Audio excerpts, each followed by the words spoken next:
आणि युगानुयुग कसा आहे, सारखा असणारा परमेश्वर. काल पण तसं तेवढं सामर्थ्य होतं, आज पण आणि उद्या पण तेवढं सामर्थ्य प्रभूमध्ये आहे. म्हणून आपण प्रभूला धन्यवाद देत असताना, देवाचा गौरव करत असताना, प्रभूला वंदन करत असताना, प्रभू तुमच्या आणि माझ्या जीवनामध्ये अद्भुत रीतीने सहाय्य करणारा परमेश्वर आहे, अद्भुत रीतीने कार्य करणारा देव आहे. आणि म्हणून त्या प्रभूला धन्यवाद देत असताना, स्तुती आराधना करत असताना आज आम्ही पाहतो या ठिकाणी प्रभूच्या वचनाच्या द्वारे, प्रभूच्या सामर्थ्याच्या द्वारे तुम्ही आणि मी आशीर्वादित होणार. तुमच्या आणि माझ्या जीवनामध्ये कार्य होते. आज आम्ही पाहतो पुष्कळ बहिणी आहे, पुष्कळ भाऊ आहे की त्यांच्या जीवनामध्ये देवाने चमत्कार केलेला आहे. कॅन्सर सारखे आजार बरे केलेले आहे, HIV सारखे आजार बरे केलेले आहे. अनेक बंधनामध्ये कुटुंब होतं, अनेक विचारामध्ये, अनेक क्लेशामध्ये, अनेक व्यसनामध्ये भाऊ लोक होते, परंतु देवाने प्रत्येकाला त्यातून बाहेर काढलं. याचं कारण एकच आहे की प्रभूची उपस्थिती या जागेमध्ये आहे. आणि ज्या ठिकाणी देवाची उपस्थिती आहे, ज्या जागेमध्ये प्रभू आहे, त्या ठिकाणी प्रभूचं कार्य आहे. आणि मग देवाची स्तुती असो, त्यात आम्ही प्रभूचं काम करत असताना, देवाचं कार्य करत असताना प्रभू महान आहे. आणि मग आम्ही पाहतो मनुष्य जो आहे काय करतो, आपल्याजवळ जे आहे त्याच्याकरता काय करतो, तो बडाई मारत असतो. आपल्याकडे जे आहे, माझ्याजवळ हे आहे, माझ्याजवळ ते आहे, माझ्याजवळ असं आहे, माझ्याजवळ ते आहे, त्याची बडाई मारतो. मनुष्य जो आहे, आपल्याजवळ जे मोठं पद आहे, आपल्याजवळ जी खुर्ची आहे, आपल्याजवळ जो पैसा आहे, आपल्याजवळ जी बिल्डिंग आहे, आपल्याजवळ जे काही आहे जगातल्या गोष्टी, मनुष्याचा स्वभाव आहे त्याच्यामध्ये काय करतो, तो बडाई मारतो. परंतु प्रभूचं वचन आम्ही वाचत असताना, प्रभूचं वचन आम्ही ऐकत असताना, वचनामध्ये, प्रभूच्या वचनामध्ये स्पष्ट रीतीने सांगतं प्रभूचं वचन. जर आम्ही वचन वाचतो तर प्रभूच्या वचनामध्ये स्तोत्र संहिता त्याचा 20वा अध्याय आणि 7व्या वचनामध्ये आम्ही वाचत असताना एक गोष्ट महत्वाची आहे. मनुष्याचा स्वभाव जो आहे या वचनामध्ये आम्ही पाहतो. मनुष्याचा स्वभाव जो आहे तो प्रभूच्या वचनाच्या द्वारे प्रभू आम्हाला चालवतो. त्या प्रभूला धन्यवाद असो. हालेलुया. प्रभूचं वचन काय म्हणते पहा, स्तोत्र संहिता त्याचा 20 आणि 7वं वचन काय म्हणते, कोणी रथाची व कोणी घोड्यांची बडाई मारतात. कोणी रथाची व कोणी घोड्याची बडाई मारतात. आम्ही तर आपला परमेश्वर याच्या नावाची प्रशंसा करू. याच्या नावाची काय करू, प्रशंसा. मनुष्य परमेश्वराचं वचन विश्वासने आहे. प्रभूचं वचन जे आहे ते सामर्थ्याने भरलेलं आहे. हालेलुया.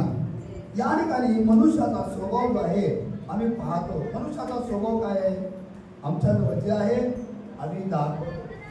परंतु प्रभूचं वचन या ठिकाणी सांगत असताना, जर प्रभूंनी तुम्हाला निवडलेलं आहे, देवाने तुम्हाला पाचारण केलेलं आहे, प्रभूमध्ये तुम्ही सेवा करताय, प्रभूमध्ये तुम्ही कार्य करताय,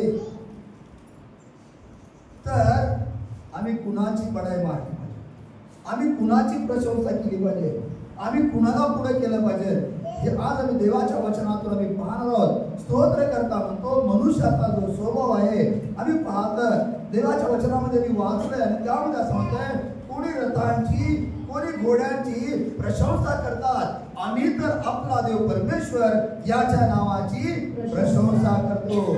आम्ही तर आपला देव परमेश्वर, ज्या परमेश्वराने, ज्या प्रभूने, ज्या येशूने आम्हाला निवडलेलं आहे, पाचारण केलेलं आहे, त्या देवाचा आम्ही गौरव करतो. हालेलुया. जगातली गोष्ट माझ्याजवळ ही आहे, माझ्याजवळ ते आहे, या ज्या गोष्टी आहेत नाशवंत आहेत, संपणाऱ्या आहेत. आणि मग प्रभूच्या वचनामध्ये मी वाचत असताना दावीद पुत्र शमूएल राजा म्हणतो, मी सर्व ठिकाणी पाहिलेलं आहे, सर्व ठिकाणी मी जाऊन आलो, परंतु सर्व जो आहे वायफळ हा व्यवहार आहे, वायफळ गोष्टी आहे, व्यर्थतेच्या गोष्टी आहे. मग सत्य काय आहे, सत्य तुम्हाला समजायला पाहिजे आणि सत्य तुम्हाला बंधमुक्त करणार आहे. मग सत्य काय आहे, येशूने म्हटले मार्ग सत्य आणि जीवन मीच आहे, माझ्याद्वारे आल्याशिवाय कुणी स्वर्गाच्या राज्यात जाऊ शकत नाही.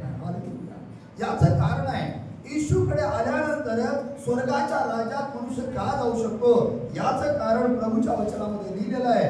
इब्री लोकांचं पत्र आम्ही वाचत असताना त्यामध्ये प्रभूचं वचन सांगतं, त्याने पडद्यातून म्हणजे स्वदेहातून, त्याने पडद्यातून म्हणजे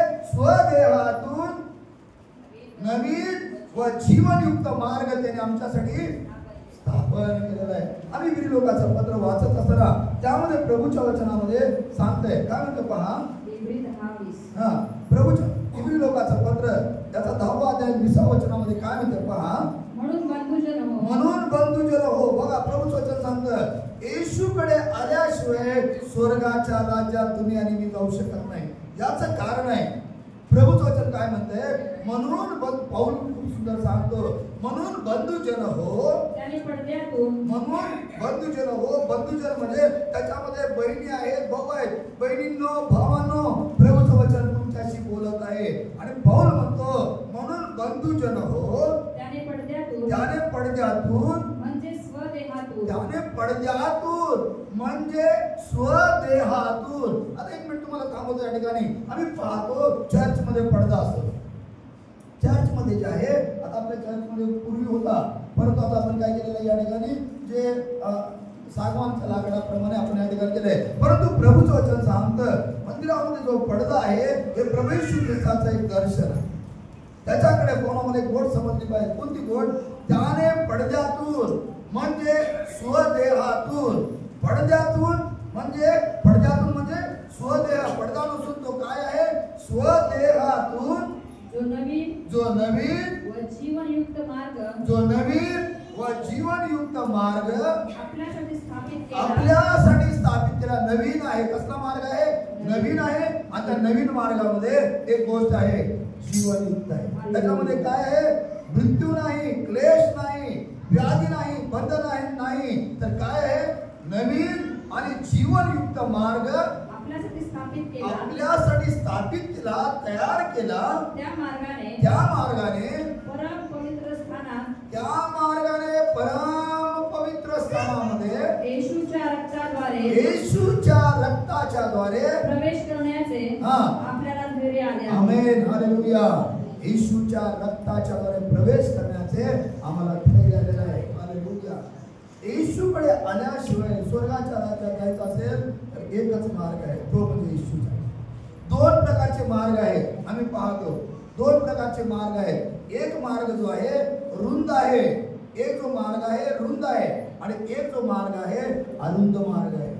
आता रुंद मार्ग जर आम्ही पाहिला रुंद मार्गाने पुष्कळ लोक चाललेले आहेत. जो पसरट आहे रुंद आहे चांगला भरपूर असा मोठा रस्ता आहे त्या मार्गाने पुष्कळ जण चाललेले आहेत. परंतु जो अरुंद मार्ग आहे त्या मार्गाने जाणारे थोडके आहेत. हा अरुंद मार्ग कोणता आहे. हा अरुंद मार्ग जो आहे तो प्रभूकडे जाण्याचा आहे. तो मार्ग जो आहे संकोचित आहे, खडकाळ आहे, संकटाचा आहे, क्लेशाचा आहे, बंधनाचा आहे, विचार आहे, क्लेश आहे, निंदा आहे, छळ आहे, अनेक प्रकारचे प्रॉब्लेम आहेत. परंतु प्रभूचं वचन सांगतं हा जो मार्ग आहे तो स्वर्गाकडे जाणार. हा जो मार्ग आहे जो संकोचित मार्ग आहे जो लहान मार्ग आहे या लहान मार्गाने जे जाणारे आहेत थोडके आहेत परंतु प्रभूकडे जाणार आहे. पहा तुम्ही जग जे आहे सर्व त्या दुष्टाकडे लागलेलं आहे. सर्व त्या बंधनाकडे चाललेले आहेत. सर्व लोक जे आहेत आपल्या कामामध्ये आपल्या संसारामध्ये रममाण झालेले आहेत. परंतु ज्यांना देवाने निवडलेलं आहे ज्यांना देवाने पाचारण केलेलं आहे ते मात्र प्रभूची प्रशंसा करतात. ते मात्र प्रभूला धन्यवाद देत आहे. ते मात्र आपल्या निर्माण करताचा धन्यवाद करत आहे. आणि मग आम्ही प्रभूचा गौरव करत असताना आम्ही कुणाचा अभिमान बाळगायला पाहिजे. आम्ही कुणाचा अभिमान बाळगायला पाहिजे हे जर आज आम्ही शिकतो तर प्रभूच्या वचनामध्ये सांगतोय. गलतीकराचं पत्र आम्ही वाचत असताना प्रभूच्या वचनामध्ये लिहिलेलं आहे. गलतीकराचं पत्र याचा 6वा अध्याय आणि 14 वचनामध्ये वाचत असताना आम्ही पाहतो सुरुवातीला मनुष्य कुणाचा गौरव करताय, कुणाला पुढे करताय, कुणाला मोठापणा करताय. बायबल आम्ही सुरुवातीला वचन वाचलं स्तोत्र 20 आणि 7 वचनामध्ये कुणी रथांची कुणी घोड्याची फडाई मारतात. आम्ही तर आपला देव परमेश्वर याच्या नावाची प्रशंसा करतो. परंतु पाऊल काय म्हणतो. देवाने पाऊलाला निवडलं. देवाने शाऊलाचा पाऊल झाला. देवाने त्या मनुष्याला निवडलं आणि जेव्हा देवाने त्याला निवडलं त्याने काय केलं. प्रभूचं वचन सांगतं गलतीकराचं पत्र त्याचा 6वा अध्याय 14 वचनामध्ये काय म्हणते पहा. आपला प्रभू येशू ख्रिस्त याच्या वधस्तंभाच्या अभिमानाशिवाय कशाचा कशाचाही अभिमान बाळगणे माझ्या हातून न हो. आमेन. Hallelujah, hallelujah. आज प्रार्थना करताय. पौल देवाजवळ मागत आहे, देवाजवळ विनंती करताय, हे देवा, माझ्याजवळ पुष्कळ गोष्टी असल्या, माझ्याजवळ पुष्कळ धन असलं, माझ्याजवळ पुष्कळ सोनं असलं, ते मला जीवन देणार नाही, पण मला जीवन देणार काय आहे? तर प्रभू माझा जीवन देणार आहे, प्रभू मला आशीर्वाद देणार आहे, प्रभू मला उभा करणार आहे, प्रभू मला सार्वकालिक जीवनाकडे घेऊन जाणार आहे. आणि म्हणून या ठिकाणी बायबल सांगतो देवाच्या वचनामध्ये गलती 6 मध्ये आपला प्रभू येशू ख्रिस्त याच्या वधस्तंभाशिवाय, आता लक्षात द्या, आपला प्रभू येशू ख्रिस्त याचा वधस्तंभ जो आहे, प्रभू येशू ख्रिस्ताचा वधस्तंभ कोणता आहे? आज आम्ही तुम्ही आणि मी विचार करण्याचा आहे. प्रभूंनी सांगितलेलं आहे, आज प्रभूचा वधस्तंभ कोणता आहे? तो वधस्तंभ जो आहे तो साधा वधस्तंभ नाही. बायबल सांगतं तो वधस्तंभ जो आहे तुमचा आणि माझ्या पापाचा वधस्तंभ आहे, तुमच्या आणि माझ्या व्याधीचा वधस्तंभ आहे, तुमच्या आणि माझ्या क्लेशाचा वधस्तंभ आहे, तुमच्या आणि माझ्या दुःखाचा तो वधस्तंभ आहे. तुम्ही आणि मी उचलायला पाहिजे होता, परंतु प्रभूंनी तो स्वतः उचललेला आहे आणि तुम्हाला आणि मला रिक्त केलेला आहे. हे त्याचं सामर्थ्य आहे. आणि मग प्रभूच्या वचनामध्ये लिहिलेलं आहे, आपला प्रभू येशू ख्रिस्त याच्या वधस्तंभाशिवाय. हा वधस्तंभ ज्यावेळेस आम्ही पाहतो, चर्चमध्ये आम्ही ज्यावेळेस क्रूस पाहतो, तो वधस्तंभ पाहतो, त्या वधस्तंभाकडे पाहत असताना आम्हाला जाणीव व्हायला पाहिजे, हा वधस्तंभ जो होता तो माझा होता.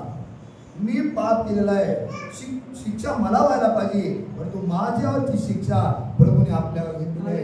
कारण प्रभूचं वचन सांगतं, आम्ही यशाचा ग्रंथ याचा 53वा अध्याय वाचतो, तर या वचनामध्ये, प्रभूच्या वचनामध्ये लिहिलेलं आहे, आपला प्रभू येशू ख्रिस्त याच्या वधस्तंभाशिवाय दुसरा अभिमान माझ्या हातून बाळगणे न हो. या ठिकाणी काय म्हणते, यशा 53 मध्ये वाचत असताना प्रभूच्या वचनामध्ये पाहतो, खरे पाहिले असता तो आमच्या अपराधामुळे काय झाला. खरे पाहिले असता, खरं जर आम्ही पाहिलं तर अपराधी कोण आहे? तुम्ही आणि मी अपराधी आहे. खरे पाहिले असता तो आमच्या अपराधामुळे घायल झाला, आमच्या दुष्कर्मामुळे वेचला गेला, आम्हाला शांती देणारी अशी शिक्षा त्यास झाली. आम्हाला शांती देणारी शिक्षा त्यास झाली. शांती कुणाला पाहिजे होती? तुम्हाला आणि मला पाहिजे होती, परंतु शिक्षा कुणाला झाली? तो प्रभूला झाली. आणि त्यावेळेची शिक्षा जी होती ही साधी शिक्षा नव्हती. रोमचा जो सरकार होतं त्यामध्ये शिक्षा असायची, मरेपर्यंत त्या वधस्तंभावर त्या व्यक्तीला टांगलं जात होतं, वधस्तंभावर खेळलं जात होतं. आणि तो वधस्तंभ जो आहे तो तुमचा आणि माझा वधस्तंभ होता, परंतु प्रभूने तुमचा आणि माझा वधस्तंभ बाजूला काढला आणि तो वधस्तंभ त्याने आपल्यावर घेतला. आणि मग पाऊल म्हणतो, आपला प्रभू येशू ख्रिस्त याच्या वधस्तंभाशिवाय, आपला प्रभू येशू ख्रिस्त याच्या वधस्तंभाच्या अभिमानाशिवाय, आपला प्रभू येशू ख्रिस्त याच्या वधस्तंभाच्या अभिमानाशिवाय कशाचाही अभिमान बाळगणे, कशाचा पण काय म्हणते, आपला येशू ख्रिस्त याचा वधस्तंभाशिवाय कशाचा अभिमान. कशाचा अभिमान म्हणजे आम्ही सुरुवातीला वाचलं स्तोत्र संहिता 20 आणि 7व्या वचनामध्ये, आमच्या जवळ जे आहे त्या गोष्टी महत्वाच्या नाहीत. आम्ही काय कुठला अभिमान बाळगायला पाहिजे? पाऊल म्हणतो, आपला प्रभू येशू ख्रिस्त याच्या वधस्तंभाच्या अभिमानाशिवाय कशाचाही अभिमान बाळगणे माझ्या हातून न हो. हालेलुया. आपला प्रभू येशू ख्रिस्त याच्या वधस्तंभाशिवाय माझ्या हातून दुसरा अभिमान बाळगणं न हो. जर मी दुसरा अभिमान बाळगतो तर त्या दिवशी असं समजायचं की प्रभू माझ्यामध्ये नाही, प्रभूचा अभिमान मी बाळगत नाही, तर मी कुणाचा अभिमान बाळगतो? जगातल्या गोष्टीचा. जगातल्या ज्या गोष्टी आहेत व्यर्थ आहेत. आणि मग प्रभूच्या वचनामध्ये मी पाहत असताना यशाचा ग्रंथ याचा 46 अध्याय आणि 4 वचन वाचत असताना त्यामध्ये प्रभूच्या वचनामध्ये सांगते, प्रभूचं वचन अत्यंत विश्वास नाही. काय म्हणतं पहा, यशाचा ग्रंथ याचा 46 अध्याय आणि 4 वचन, तुमच्या वृद्धापकाळापर्यंतही मीच तो आहे. मीच तो आहे. मीच तो आहे. आमेन. आम्ही का अभिमान बाळगला पाहिजे? आज या ठिकाणी बायबल सांगतं, प्रभूच्या वचनामध्ये एक दास म्हणतो, पहा मी तरुण होतो आणि आता म्हातारा झालो, पण परमेश्वराची कृपा माझ्यावर, प्रभूची कृपा माझ्यावर दूर गेलेली नाही. प्रभूची कृपा माझ्यावर जशी पहिलं होती तशी आज पण आहे.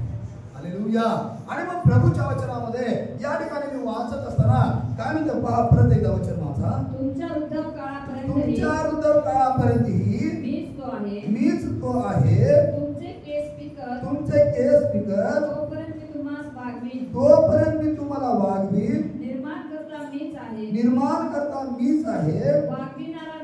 वागविणारा मीच आहे. मी खांद्यावर वागवून तुमचा बचाव करीन. आमेन. हालेलुया. हालेलुया. हालेलुया. प्रभूने आमचा बचाव केलेला आहे. कसा बचाव केलेला आहे? खांद्यावर वागवून. हालेलुया. प्रभूने आमचा बचाव केलेला आहे. कसा बचाव केलेला आहे? मी तुम्हाला खांद्यावर वागवून बचाव केलेला आहे. दोन गोष्टी आहेत त्यामध्ये. खांद्यावर वागवणं, खांद्यावर आम्ही पाहिलेलं आहे.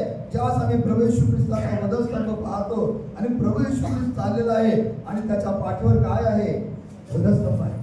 त्याच्या पाठीवर वधस्तंभ असलेला एक चित्र आम्ही पाहतो आणि ज्यावेळेस मी ते पाहतो, प्रभूने काय केलेलं आहे? मला वागवलेलं आहे. मी पापी असताना देखील प्रभूने मला आपल्या खांद्यावर घेऊन वागवलेलं आहे आणि त्या पापापासून मला मुक्त केलं. ही प्रभूची कृपा आहे. आणि प्रभूच्या वचनामध्ये आणखी एका ठिकाणी असं लिहिलेलं आहे की त्याने वधस्तंभावर माझ्या विरुद्ध, आमच्या विरुद्ध जो दस्तावेज तयार केला होता तो त्याने काय केलेला आहे? खोडून काढला. आमच्या विषयी जो दस्तावेज केला होता, जे नियमशास्त्र जे तुमच्यासाठी आणि माझ्यासाठी होतं, प्रभूने खोडलं नाही तर ते काय केलेलं आहे? त्या वधस्तंभावर पूर्ण केलेलं आहे. प्रभूच्या वचनामध्ये लिहिते काय म्हणते पहा. कलसेकराचं पत्र याचा दुसरा अध्याय आणि 14 वचनामध्ये आपल्या विरुद्ध असलेले, आता तुमच्या विरुद्ध आणि माझ्या विरुद्ध काय आहे? जे जगातल्या ज्या गोष्टी आहेत, 10 आज्ञा ज्या लिहिलेल्या आहेत, 10 आज्ञा ज्या लिहिलेल्या आहेत, खून करू नको, व्यभिचार करू नको, खोटी साक्ष देऊ नको, या 10 आज्ञा ज्या आहेत, याविषयी जो दस्तावेज तुमच्यासाठी आणि माझ्यासाठी तयार केला होता, प्रभूने जाणलं. मनुष्य 10 आज्ञा पूर्ण करू शकत नाही, म्हणून त्यांनी काय केलं? आपल्या स्वतःच्या पुत्राला या जगात पाठवलं, यासाठी की त्याच्याद्वारे तुम्हाला आणि मला तारण प्राप्त व्हावं. त्याच्या देहाच्याद्वारे तुम्ही आणि मी सार्वकालिक जीवनामध्ये जावं, यासाठी प्रभूचं वचन सांगतं कलसेकराच्या पत्रामध्ये काय म्हणते पहा. आपल्या विरुद्ध असलेले म्हणजे आपल्याला प्रतिकूल असलेले, आपल्या विरुद्ध असलेले म्हणजे आपल्याला प्रतिकूल असलेले विधीचे ऋणपत्र. विधी बघा तुम्ही, ज्यावेळेस आमची परंपरा असते ना, जे आमची विधी असतात ना, आमच्या समाजामध्ये ज्या विधी आहेत ना, काय म्हणजे आपल्याला प्रतिकूल असलेले, आपल्याला प्रतिकूल म्हणजे माहितीये का? आपल्या विरुद्ध. प्रतिकूल म्हणजे आपल्या विरुद्ध. प्रतिकूल असलेले विधीचे ऋणपत्र त्याने खोडले वधस्तंभाला खिळून त्याने रद्द केले. आमेन. हालेलुया. जे आमच्या करता जे ऋणपत्र तयार केलं होतं, ज्या आज्ञा तयार केल्या होत्या, त्याने वधस्तंभावर त्या खोडून त्याच्या रक्ताच्याद्वारे, त्याच्या सामर्थ्याच्याद्वारे त्या रद्द केला आणि तुम्हाला आणि मला आपल्याला सार्वकालिक जीवनाचा अधिकार दिला. आणि प्रभूच्या वचनामध्ये सांगतं, या ठिकाणी आम्ही पाहतो, ज्यासाठी देवाचं वचन दुधारी तलवार आहे. 2 गोष्टी या ठिकाणी पाहतो. मी तुला खांद्यावर वागवणारा परमेश्वर आहे. मी पापी असताना परमेश्वर तर मला खांद्यावर वागवत आहे. देवाने मला सोडवलेलं आहे. आता देवाने आम्हाला पापी असं जीवन ठेवलं नाही, तर देवाने आम्हाला त्याच्या पुत्राचा अधिकार दिलेला आहे. पुत्राचा अधिकार करणं म्हणजे देवाने आम्हाला पवित्रतेचं जीवन दिलेलं आहे. देवाने आम्हाला गौरवी जीवन दिलेलं आहे. आणि म्हणून आम्ही पाहतो, आमचे पाप लाखेसारखे लाल जरी असले तरी त्याने रक्ताच्या द्वारे बर्फासारखे शुद्ध असे केले. याचं कारण एकच आहे की प्रभू आज तुमच्या आणि माझ्यामध्ये वस्ती करताय. तो तुमच्या आणि माझ्यामध्ये वस्ती करताय. आणि म्हणून या ठिकाणी मी वाचत असताना तो आम्हाला आपल्या खांद्यावर वागवणारा परमेश्वर आहे. काय म्हणते वचन? निर्माण करता मीच आहे. निर्माण करता मीच आहे. तुला त्या निर्माण केलेलं आहे. वागविणारा मीच आहे. मी खांद्यावर वागवून, मी तुला खांद्यावर वागवून तुमचा बचाव करेन. तुमचा बचाव, आमचा बचाव. कसा बचाव केला? आम्ही पडलेलो होतो. स्तोत्रसंहिता 40 मध्ये सांगतं आम्ही पडलेलो होतो. आम्ही काय होतो? पडलेलो होतो, नाशामध्ये अडकलेलो होतं. परंतु प्रभूने आम्हाला काय केला? त्यातून बाहेर काढलं, आम्हाला बचाव केला. खांद्यावर बचाव केला. तो वधस्तंभ उचलला, पापाचा वधस्तंभ त्याने उचलला आणि आम्हाला पाप दोषातून मुक्त केलं. पापातून आम्हाला बाहेर काढलं. आणि मग प्रभूच्या वचनामध्ये वाचत असताना प्रभूचं वचन अत्यंत विश्वास नाही. 2 कोरिंथीकरांचं पत्र 4 अध्याय 12 वचनामध्ये वाचत असताना त्यामध्ये प्रभूचं वचन तुमच्याशी आणि माझ्याशी, जर देवाने मला मुक्त केलेलं आहे, देवाने माझ्यासाठी ते शरीर दिलेलं आहे. आम्ही वचन वाचलं इब्री लोकांचं पत्र 10 अध्याय आणि 20 वचनामध्ये, त्याने स्वदेहातून पडद्यातून म्हणजे स्वदेहातून नवीन व जीवनयुक्त मार्ग त्याने आमच्यासाठी दिला. का दिला? तर आम्ही त्या मार्गाने स्वर्गाच्या राज्यात सार्वकालिक जीवनाकडे जायला पाहिजे. आणि तो जो पडदा जो आहे, आम्ही जर वचन वाचतो तर प्रभूच्या वचनामध्ये ज्यावेळेस त्याने म्हटलेलं आहे, शेवटचा शब्द 7वा शब्द म्हटलेला आहे, हे बाप्पा मी माझा आत्मा तुझ्या हाती सोपवतो. आणि बायबल सांगतं प्रभू येशू ख्रिस्ताने 7वा शब्द बोलला, देवा मी माझा आत्मा तुझ्या हाती सोपवतो. त्यावेळेस मंदिरातील पडदा वरपासून खालपर्यंत फाटला. मंदिरातील पडदा जो आहे वरपासून खाली पडला, खालपर्यंत फाटला. याचं कारण काय आहे? हा पडदा जो आहे तुमचा आणि माझ्या प्रभूला दर्शवत आहे. येशू ख्रिस्ताला आम्ही पाहतो डोक्यापासून पायाच्या तळव्यापर्यंत प्रभू येशू ख्रिस्ताला विंधण्यात आलं. डोक्यामध्ये काट्यांचा मुकुट, हातामध्ये खिळे, पायामध्ये खिळे, फटक्यांचा मार तुमच्यासाठी आणि माझ्यासाठी प्रभूंनी तो स्वीकारला. त्यांनी सहन केलं आणि त्यांनी नवीन आणि जीवनयुक्त मार्ग दाखवला. आणि म्हणून या ठिकाणी आम्ही पाहतो, मग जर आम्ही प्रभूंनी तो वध आमच्यासाठी दिलेला आहे, त्याने मरण स्वीकारलेलं आहे, ते मरण जर स्वीकारलेलं आहे तर कोरिंथीकरांच्या पत्रामध्ये पौल सांगतो, आम्ही वाचत असताना 2 कोरिंथी 4 आणि 10 मध्ये काय म्हणतो पहा, आम्ही येशूचा वध सर्वदा शरीरात वागवतो अशा हेतूने की येशूचे जीवनही आमच्या शरीरात प्रगट व्हावे. आमेन, हालेलुया. ही परमेश्वराची कृपा आहे. बघा देवाचं वचन, जर देवाने माझ्यासाठी त्याचं शरीर त्या वधस्तंभावर दिलेलं आहे, माझ्यासाठी त्याने रक्त सांडलेलं आहे, माझ्यासाठी त्यांनी देह अर्पण केलेला आहे, तर आम्ही त्याचा वध रोज आणि रोज वागवला. येशूचा वध आमच्या शरीरामध्ये आम्ही वागवला पाहिजे. आणि मग पाऊल या ठिकाणी प्रभूच्या वचनामध्ये सांगतं, आम्ही वाचत असताना आम्ही येशूचा वध सर्वदा शरीरात वागवतो. आम्ही म्हणजे कोण? निवडलेले, विश्वास ठेवणाऱ्या बहिणी, विश्वास ठेवणारे भाऊ, विश्वास ठेवणारे लेकरं जे आहेत, आम्ही येशूचा वध रोज आणि रोज वागवतो. येशूचा वध वागवणं म्हणजे साधी गोष्ट नाही. येशूचा वध वागवणं याचा अर्थ काय? आम्ही गीत गायला सुरुवातीला काय गीत गायलं? आज यीशु जिंदा है हम बताने आए हैं. आम्ही काय करत आहे? येशू जिवंत आहे हे आम्ही सांगायला पाहिजे इतरांसाठी. आणि मग पाऊल म्हणतो या ठिकाणी खूप सुंदर, आम्ही येशूचा वध सर्वदा शरीरामध्ये वागवतो यासाठी की येशूचे जीवन आमच्यामध्ये प्रगट व्हावे. येशूचं जे जीवन आहे, हालेलुया, येशूचं जे जीवन आहे आमच्यामध्ये प्रगट होणं महत्वाची गोष्ट आहे. आमच्यामध्ये प्रगट होणं. आणि मग आम्हाला येशूला प्रगट करायचं आहे तर आमच्यामध्ये जीवन असणं, आमच्यामध्ये जीवन असणं महत्वाची गोष्ट आहे. आमच्यामध्ये जीवन असणं म्हणजे काय? योहानाचे पत्र आम्ही वाचतो आणि योहानाच्या पत्रामध्ये प्रभूच्या वचनामध्ये सांगतं, पहिले योहान वाचत असताना त्यामध्ये प्रभूचं वचन सांगतं, ज्याच्याजवळ देवाचा पुत्र आहे त्याच्याजवळ जीवन आहे.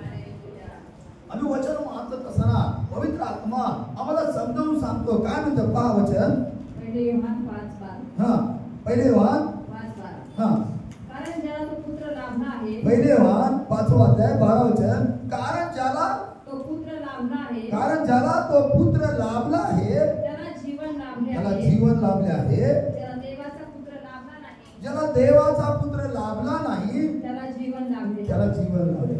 जीवन लाभले. पुढं जर वचन वाचलं, त्याच्याजवळ देवाचा पुत्र आहे, त्याच्याजवळ काय आहे? जीवन आहे. आज आमच्याजवळ देवाचा पुत्र आहे का? येशू आमच्यामध्ये आहे का? प्रभूचं सामर्थ्य आमच्यामध्ये आहे का?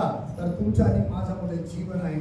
हे जीवन जे आहे हे साधं जीवन नाही. प्रभूचं वचन सांगतं, एक तरुण प्रभूकडे आला, एक तरुण प्रभूकडे आला, एक मोठा अधिकारी प्रभूकडे आला. रात्रीच्या समयाला, मध्यरात्री एक अधिकारी आला, एक तरुण दुपारच्या समयाला आला आणि प्रभूला म्हटला, प्रभू मला सार्वजनिक जीवन पाहिजे, मी काय करायला पाहिजे? येशूने त्याला एकच सांगितलं, प्रभूवर विश्वास ठेव, प्रभूवर विश्वास ठेव, म्हणजे तुझे व तुझ्या घराण्याचं कारण. प्रभूवर विश्वास ठेव, तुझे व तुझ्या घराण्याचं कारण होईल. एका तरुणाला प्रभूने सांगितलं, तुला जीवन पाहिजे का? सगळं सोड आणि माझ्या मागे. सगळं सोड आणि माझ्या मागे. आता सगळं सोड म्हणजे काय? घरदार सोडणं याचा अर्थ असं नाही. सगळं सोडणं याचा अर्थ काय? ज्यावेळेस आम्हाला प्रभू करता वेळ आहे, ज्यावेळेस आम्ही प्रभू करता वेळ दिलेली आहे, आज मी सकाळी प्रार्थनेला बसणार म्हटल्यानंतर त्यावेळेस दुसरं काम नकोच. त्यावेळेस किती पण पैसे मोठे मिळू द्या, किती पण आजार येऊ द्या, काय पण असू द्या, ती वेळ प्रभू करता आहे. जेव्हा आम्ही प्रभू करता वेळ देतो, प्रभू मोठे कार्य करतो. आणि मग या ठिकाणी मी वाचत असताना प्रभूच्या वचनामध्ये आम्ही वाचतो काय म्हणते, येशूचा वध आम्ही काय करत आहे? शरीरामध्ये वागवत आहे. येशूचा जो वध आहे, येशूचा जो वध आहे आम्ही आमच्या शरीरामध्ये वागवत आहे. कोणत्या माणसाला दिसणार नाही. येशूचा वध तुम्ही वागवत आहे म्हणून कोणत्या मनुष्याला दिसणार नाही, पण एकाला दिसणार. येशूचा वध याच्यामध्ये आहे, येशूचं जीवन याच्यामध्ये आहे. कुणाला दिसणार माहितीये का? एकाला दिसणार. बाकी कुणाला दिसणार? कुणाला दिसणार? हा, सैतानाला माहिती होणार, हा देवाने निवडलेला, हा देवाने निवडलेला आहे, ही बहीण देवाने निवडलेली आहे, हे कुटुंब देवाने निवडलेलं आहे. फक्त सैतानच ओळखतो. म्हणून प्रभूचं वचन सांगतं, ज्याच्या कपाळपट्टीला कोकऱ्याच्या रक्ताचं चिन्ह आहे, सैतान ओलांडून हालेलुया, हालेलुया, हालेलुया. देवाचं वचन सांगतं, ज्याच्या कपाळपट्टीला देवाच्या कोकऱ्याचं रक्त आहे. हा कोकरा कोण आहे? योहान म्हणतो पहिला अध्याय 19 वचनामध्ये, ज्यावेळेस येशू त्याच्या समोर जात असताना, हा पहा देवाचे पाप, हा पहा जगाचे पाप हरण करणारा देवाचा कोकरा आहे. जगाचे पाप हरण करणारा तुमचा आणि माझा प्रभू आहे, तुमचा आणि माझा प्रभू येशू ख्रिस्त आहे. आणि मग प्रभूचं वचन सांगतं, हा वध जो आहे तुम्ही आणि मी वागवत असताना, तुम्ही आणि वागवत. आता वागवणं याचा अर्थ काय? जर प्रभू मला वागवलेला आहे, मी पापी असताना प्रभूने मला खांद्यावर उचललेला आहे, मी प्रभूला उचललं, मी प्रभूला धन्यवाद दिला पाहिजे, मी प्रभूचा गौरव केला पाहिजे. आता वागवणं म्हणजे काय? येशू माझ्यासाठी मरण पावला, येशू माझ्यासाठी मरण पावला, येशू माझ्या पापासाठी मरण पावला, येशूने मला त्या पापातून बाहेर काढलेला आहे. आता मी परमेश्वराकरता मी माझं जीवन समर्पित केलेलं आहे. आम्ही इतरांना जाऊन सांगितलं पाहिजे, येशूचा वध जो आहे आम्ही रोज आणि रोज वागवला पाहिजे. येशू माझ्यासाठी मरण पावला, तो माझ्यासाठी पुरला गेला, आणि पुरला गेला इतकंच नाही, मेलेला तो पुन्हा उठला, तो तुमचा आणि माझा प्रभू. हालेलुया. आणि मग प्रभूच्या वचनामध्ये पुढे जाऊन जर आम्ही वाचलं, गलतीकाराचं पत्र 6 अध्याय 17 वचनामध्ये वाचत असताना प्रभूचं वचन आम्हाला समजावून सांगतं की जर आम्ही प्रभूचा वध शरीरामध्ये वागवत आहे, शरीरामध्ये वागवत आहे, काय म्हणते पहा, यापुढे कोणी मला त्रास न देऊ. बघा लक्ष द्या, मी जर प्रभूचं शरीर वागवत आहे, प्रभूचं शरीर मी वागवत आहे, प्रभूचा वध मी वागवत आहे, प्रभूचं सामर्थ्य मी लोकांना सांगत आहे. पाऊल म्हणतो मी प्रभूच्या लोकांविषयी प्रभूचं वचन सांगतं. काय म्हणतो पाऊल? यापुढे कोणी मला त्रास न देऊ, यापुढे कोणी मला त्रास न देऊ, कारण मी आपल्या शरीरावर येशूच्या खुणा धारण करून आहे. आमेन, हालेलुया. आता आम्ही आमच्या शरीरावर कुणाची खून आहे? कुणाचं चिन्ह आहे? येशूचं चिन्ह. देवाच्या निवडलेल्या लोकांवर दोषारोप कोण ठेवणार? कोण ठेवणार? बायबल सांगतं, जर आम्ही वचन वाचतो, रोमकराचं पत्र 8 अध्याय 31 वचनामध्ये आम्ही वाचत असताना देवाच्या वचनामध्ये सांगतंय की देवाच्या लोकांवर दोषारोप ठेवणारा कोण? देवच नाही. काय म्हणतं वचन? पहा, 8:33. हा 8:33. हा देवाच्या निवडलेल्या लोकांवर दोषारोप कोण ठेवील? देवाच्या निवडलेल्या लोकांवर दोषारोप कोण ठेवील? आणि मग पाऊल म्हणतो यापुढे तुम्ही मला त्रास देऊ नये, कारण मी माझ्या शरीरावर यीशुच्या गुन्हा केलेला है. अभी हमारे शरीर के ऊपर यीशु मसीह का चिन्ह है. आमेन. Hallelujah, hallelujah. प्रभूचं वचन अत्यंत विश्वासने आहे. यापुढे कोणी मला त्रास देऊ नये, कारण मी माझ्या शरीरावर येशूच्या गुन्हा केलेला आहे. आणि या ठिकाणी मी वचन वाचतो. काय म्हणतो वचन? देवाच्या निवडलेल्या लोकांवर. देवाच्या निवडलेल्या लोकांची वही कोणाला देवाने निवडलेला आहे? कोणाला निवडलेला आहे? आमेन. जर देवाने तुम्हाला निवडलेला आहे, तुमचं संरक्षण करणारा प्रभू, तुम्हाला वागवणारा परमेश्वर आहे, तुम्हाला सांभाळणारा परमेश्वर आहे, तुम्हाला चालवणारा परमेश्वर आहे. आणि मग प्रभूचं वचन सांगतं देवाच्या निवडलेल्या लोकांवर दोषारोप कोण ठेवील? दोषारोप कोण ठेवील? देवच नीतिमान ठरविणारा आहे. देव, दुसरा कोणी नाही. लोक तुम्हाला असं करतील, वाईट म्हणतील, लोक तुम्हाला त्रास देण्याचा प्रयत्न करतील, परंतु प्रभूचं वचन सांगतं धीर धर. मोबाईल बंद करा, कोणाचा मोबाईल चालू असेल तर प्रभूचं वचन सांगतं धीर धर, मी जगाला जिंकलो. जगावर जय मिळवणारा एकच आहे, तो म्हणजे तुमचा आणि माझा उद्धार करणारा परमेश्वर. पुढे जाऊन जर आम्ही वाचतो तर प्रभूच्या वचनामध्ये सांगतं, पहिले क्रंथी वाचत असताना त्यामध्ये प्रभूच्या वचनामध्ये वाचतो, पहिले क्रंथी 6:19 मध्ये कुणी आम्ही वाचलं वचन, कुणी मला त्रास देऊ नये, कारण मी माझ्या शरीरावर येशूच्या गुन्हा केलेल्या आहेत. येशूची खून काय आहे?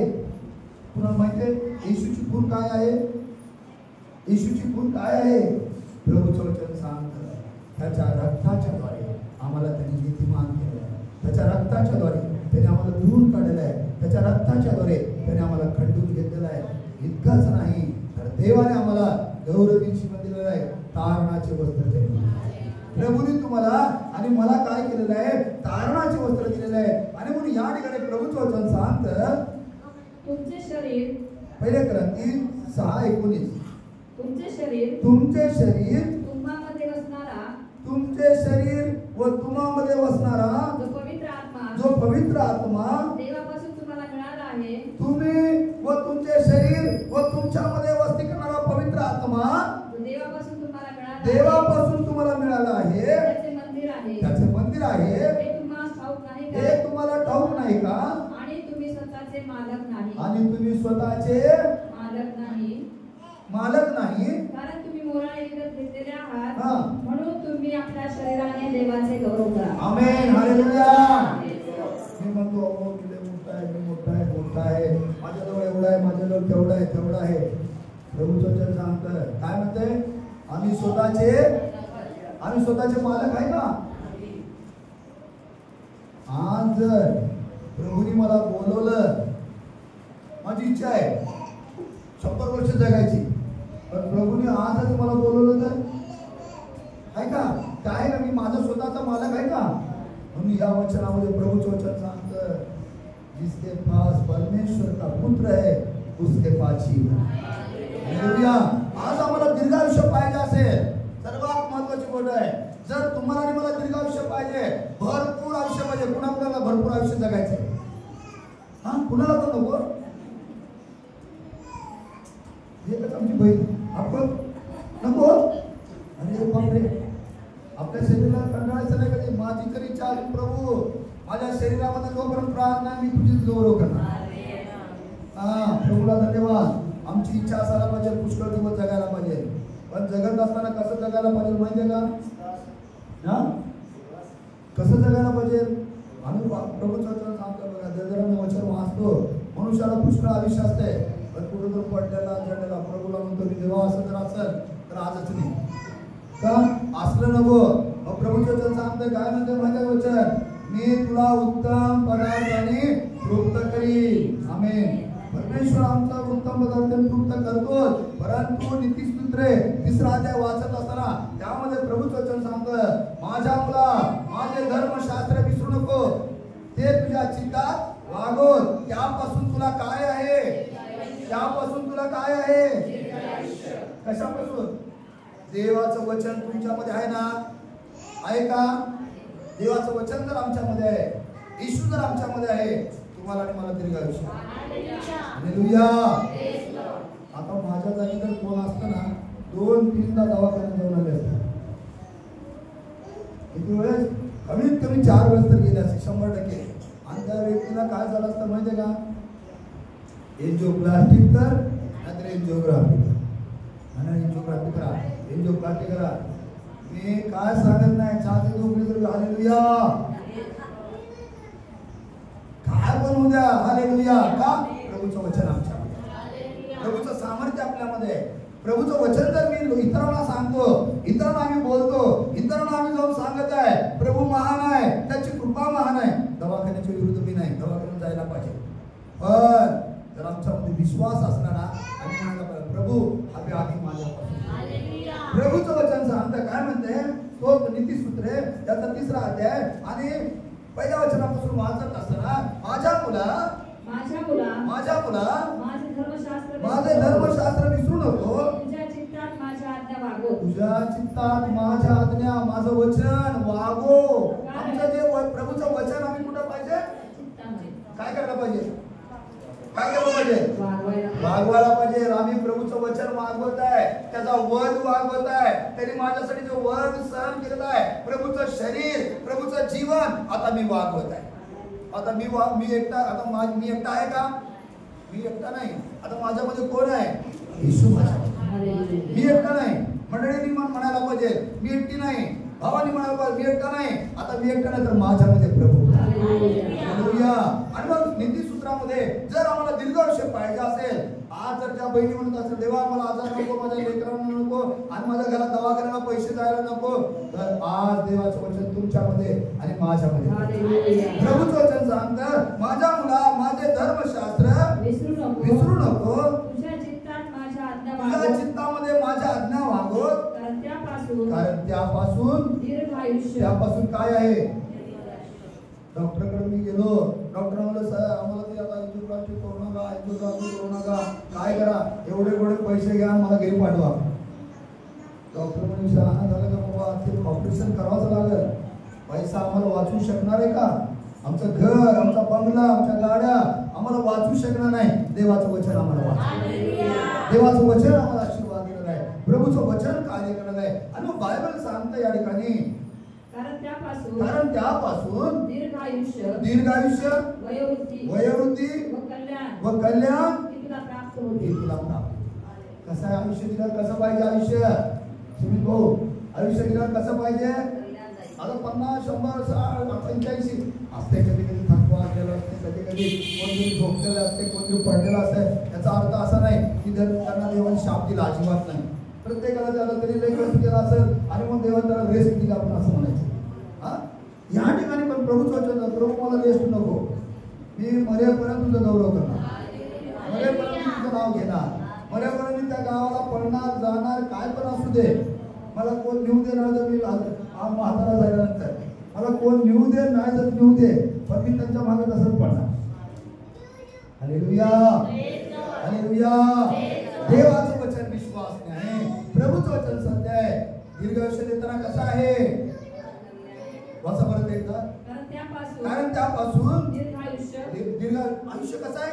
दीर्घ पुष्कळ आयुष्य मिळालं, 100 वर्षाचं आयुष्य आहे, पण आयुष्य 100 वर्ष आहे, पण ते कसं असायला पाहिजे? दीर्घ आयुष्य वयोवृद्धी व कल्याण. कल्याण म्हणजे काय? आपल्याला लेकरं चांगले, काय महत्वाचं. जर तुम्हाला तुमचे मुलं चांगले आहेत तर तुमचं म्हातारपण राहू द्या, नाही तर तुमचं कौटुंबिक जीवन राहू द्या, आशीर्वाद. म्हणून सर्वात महत्वाची गोष्ट काय आहे? माझ्या मुला माझे धर्मशास्त्र विसरू नको. आम्हाला प्रभूचं वचन आमच्या लेकरांपासून सुरुवात करायची. देवाचं सामर्थ्य लेकरांपासून. तुम्ही किती पण पैसे द्या, बाळा ही करू नको, ती करू नको, लेकरू ती करणार, पण ज्याच्यामध्ये देवाचं भय आहे, ज्याच्यामध्ये देवाचं भय आहे हे लोक आशीर्वादित आहे. आणि मग प्रभूचं वचन काय म्हणते? 6:19 मध्ये आम्ही वाचलं वचन. काय म्हणते वचन त्यामध्ये? काय पहिले करा ती 6:19 वाचत असताना आम्ही पाहतो काय म्हणते वचन. बंद केलं का? तुमचे शरीर तुम्हामध्ये असणारा जो पवित्र आत्मा तुमचे शरीर तुमच्यामध्ये वसणारा पवित्र आत्मा देवापासून तुम्हाला मिळाला आहे. देवापासून तुम्हाला मिळाला आहे. त्याचे मंदिर आहे. त्याचे मंदिर आहे. हे तुम्हाला ठाऊक नाही हे का? तुम्हाला ठाऊक नाही का? आणि तुम्ही स्वतःचे मालक नाही. आणि स्वतःचे तुम्ही मालक नाही. तुम्ही म्हणत असाल माझं घर आहे, मी मालक आहे, मी मालक आहे, मी मालक आहे, मी मालक आहे. एक पण असा होता शेतकरी होता, त्याने म्हटलं मी मालक आहे, आता तुला काय कमवायची गरज नाही, काय करायची नाही, हे जीवा खा पी सुखी हो. प्रभूने म्हटलं अरे आज रात्रीच मी तुला बोलवणार, काय सर्व धन संपत्ती तिथेच करून आणणार. आणि मग प्रभूचं वचन अत्यंत विश्वास नाही आम्ही वाचत असताना आम्हाला एक गोष्ट समजून येते. त्याच अध्यायामध्ये आम्ही वाचतो 23 वचन वाचतो. पहिले क्रमांकी 1:23 मध्ये काय म्हणजे पहा, पहिले क्रमांकी 1 आणि 23 वचन. परंतु पाचारण झालेल्या परंतु पहिले क्रमांकाचं पत्र पहिला अध्याय 23 वचन. परंतु पाचारण झालेल्या यहुदी व हेलेनी अशा दोघांनाही देवाचे सामर्थ्य व देवाचे ज्ञान आहे. कसं यहुदी व हेलेनी यांना देवाचं सामर्थ्य आहे असा आम्ही ख्रिस्त गाजवतो. आम्ही तर आमेन हालेलुया. आम्ही तर वधस्तंभावर खिळलेला ख्रिस्त गाजवतो. तुम्ही आणि मी काय गाजवताय? तुम्ही आणि मी कशाची बढाई मारत आहे? बायबल सांगते जगातले लोक जे आहेत कोणी रथाची कोणी घोड्याची बढाई मारतात. आम्ही तर आपला देव परमेश्वर ज्याने तुमचा आणि माझा उद्धार केला त्याला आम्ही उंच करत आहे. म्हणून या ठिकाणी मी पाहतो काय म्हणतो वचन शेवटच्या वचनामध्ये आम्ही तर वधस्तंभावर खिळलेला ख्रिस्त गाजवितो. वधस्तंभावर खिळलेला जो ख्रिस्त आहे त्याला आम्ही गाजवत आहे, त्याला सांगत आहे. वधस्तंभावर खिळलेला ख्रिस्त जो आहे तो वधस्तंभावर जो ख्रिस्त खिळलेला आहे तो माझा प्रभू आहे. माझ्यासाठी त्यांनी वधस्तंभ स्वीकारलेला आहे. माझ्यासाठी त्यांनी माझं पाप त्याने आपल्याला घेतलेलं आहे आणि मला त्या दोषापासून मुक्त केलेलं आहे. ही प्रभूची कृपा आहे, ही देवाची कृपा आहे. आणि मग पाऊल पुढे जाऊन सांगतो मी जगतो असे नाही तर माझ्या ठाई आता मी जगतो असे नाही, आता मी जगतो असं नाही तर माझ्या ठाई कोण जगत आहे? मला वाटतं गलती 2:20 मध्ये काय की आणि त्यामध्ये प्रभूचं वचन सांगतं शेवटचं वचन सांगतो वाचून आपण बनतो. प्रभूचं वचन सांगतं मी ख्रिस्ताबरोबर वधस्तंभावर खिळलेला आहे. बघा आता मी कसा आहे ख्रिस्ताबरोबर वधस्तंभावर खिळलेला. आता वधस्तंभावर खिळणं म्हणजे वधस्तंभ कसा आहे? दुःख आहे, कष्ट आहे, त्रास आहे, समस्या आहे, बंधन आहे, प्रॉब्लेम आहे, निंदा आहे, छळ आहे, उपासमार आहे, धोंडमार आहे. परंतु मी कुणाबरोबर आहे? ख्रिस्ताबरोबर आहे. ख्रिस्ताबरोबर जर मी आहे तर मला कुठली भीती नाही. कारण प्रभूचं वचन सांगतं मी ख्रिस्ताबरोबर वधस्तंभावर खिळलेला आहे आणि यापुढे मी जगतो असे नाही तर ख्रिस्त माझ्या ठाई जगतो. आता माझ्या ठाई कोण आहे? जुना मनुष्य निघून गेलेला आहे, आता नवीन मनुष्य आहे. नवीन मनुष्य कोण आहे? तो तुमचा आणि माझा उद्धार करता परमेश्वर, ज्याने तुम्हाला आणि मला त्या बंधनातून बाहेर काढलेला आहे, त्या क्लेशातून बाहेर काढलेला आहे, त्या क्लेशातून त्या समस्यातून बाहेर काढला. तो ख्रिस्त आता माझ्या ठाई जगत आहे. जर या बहिणींनी भावाने असा विश्वास ठेवला प्रभू माझा आहे, येशू माझा आहे असं मुखाने कबूल केलं आणि अंतःकरणामध्ये विश्वास ठेवला तर त्याचं कारण काय आहे? मुखाने कबूल करणं, अंतःकरणात विश्वास ठेवणं त्याचं कारण आहे. आणि म्हणून प्रभूची स्तुती असो आणि देवाच्या वचनाकडे वाचत असताना प्रभूचं वचन ऐकलं असताना आज आम्हाला एकच महत्वाची गोष्ट आहे. जगातल्या गोष्टी आमच्यासाठी व्यर्थ आहे. उपदेशक पण म्हणतो व्यर्थ हो व्यर्थ, सर्व काही व्यर्थ, सगळं व्यर्थ आहे. मग योग्य काय आहे? प्रभूचा वधस्तंभ गाजवणं. प्रभू माझ्यासाठी मरण पावला, मेला एकच नाही तर मेलेला म्हणून पुन्हा उठलेला तुमचा आणि माझा उद्धार करता परमेश्वर आहे. प्रभूच्या नावाला धन्यवाद असो. या वचनाच्या द्वारे प्रभू तुम्हाला आणि मला आशीर्वादित करो. वचनात विश्वास नाही आणि वचनाप्रमाणे आचरण करणार, वचनाप्रमाणे चालण्यासाठी